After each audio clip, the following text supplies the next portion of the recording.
Hi friends, இன்றைக்கி நம்ம வீடியோவில் சில்லி சிக்கன் ரெசிபி எப்படி செய்கிறதுன்னு பார்க்கலாம். அதுக்கு ஃபஸ்ட்டு ஒரு பவுலில் கொஞ்சமாக கார்ன்ஃப்ளவர் மாவு, 1 table spoon chilli powder, 1 table spoon இஞ்சி பூண்டு பேஸ்ட், கொஞ்சமாக சோயா சாஸ் சேர்த்து தண்ணி சேர்த்து நல்லா மிக்ஸ் பண்ணிக்கலாம்.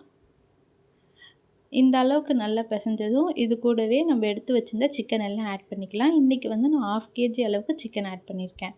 கொஞ்சம் கொஞ்சமாக சேர்த்து நல்லா பிசைஞ்சிக்கலாம். இந்த அளவுக்கு நல்லா பிசைஞ்சதும் இதை அப்படியே ஒரு மூடி போட்டு ஒரு 5 to 10 minutes ஃப்ரிட்ஜில் இருக்கட்டும். கொஞ்சம் ஊறினதுக்கப்புறம் நம்ம ஃப்ரை பண்ணிக்கலாம்.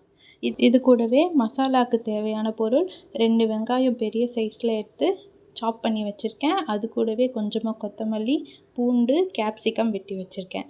இப்போது பேனில் எண்ணெய் சேர்த்துக்கலாம். எண்ணெய் நல்லா காஞ்சதும் இது கூடவே நம்ம எடுத்து வச்சிருந்த சிக்கன் எல்லாத்தையும் சேர்த்து நல்லா ஃப்ரை பண்ணி எடுத்துக்கலாம். இப்போது நம்ம சிக்கன் எல்லாமே நல்லா ஃப்ரை ஆகிடுச்சு. இது எல்லாத்தையும் ஒரு பிளேட்டில் எடுத்து தனியாக வச்சுக்கலாம். இதே பாத்திரத்துலேயே நம்ம வந்து கிரேவி செய்கிறதுக்கு ஸ்டார்ட் பண்ணிடலாம். அந்த பேன்லேயே கொஞ்சமாக எண்ணெய் சேர்த்து சாப் பண்ணி வச்சுருக்க பூண்டு, 2 பெரிய சைஸ் வெங்காயம், அது கூடவே கொஞ்சமாக உப்பு சேர்த்து நல்லா வதக்கிக்கலாம். இந்த அளவுக்கு வதங்கினதும் நான் இன்றைக்கி ஒரு கேப்சிகமை மீடியம் சைஸில் வெட்டியிருக்கேன். அதையும் இது கூடவே சேர்த்துக்கலாம். இது ஒரு சைடு வேகட்டும். அது கூடவே நம்ம இன்னொரு பக்கம் கொஞ்சமாக டொமேட்டோ சாஸ், கொஞ்சமாக சோயா சாஸ் ஆட் பண்ணி நல்லா மிக்ஸ் பண்ணிக்கலாம். இன்றைக்கி வந்து நான் 3 டேபிள் ஸ்பூன் அளவுக்கு சோயா சாஸ் எடுத்திருக்கேன். அதுவே வந்து 1/2 kg சிக்கனுக்கு டேஸ்ட் கரெக்டாக கொடுக்கும். இப்போது இது எல்லாத்தையும் நல்லா மிக்ஸ் பண்ணிக்கலாம்.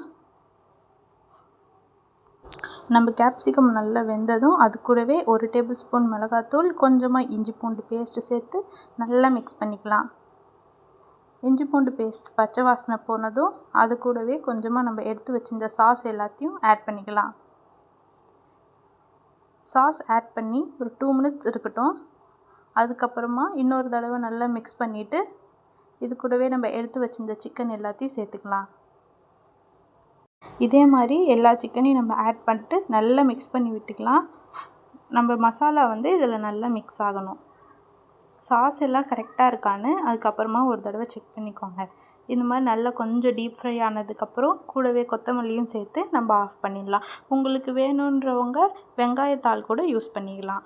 அவ்வளோதான் ஃப்ரெண்ட்ஸ், நம்மளோட சில்லி சிக்கன் சூப்பராக ரெடி ஆகிடுச்சு. நீங்களும் இதே மாதிரி செஞ்சு பார்த்துட்டு எப்படி இருக்குன்றதை கமெண்ட்டில் ஷேர் பண்ணுங்கள். தேங்க்யூ.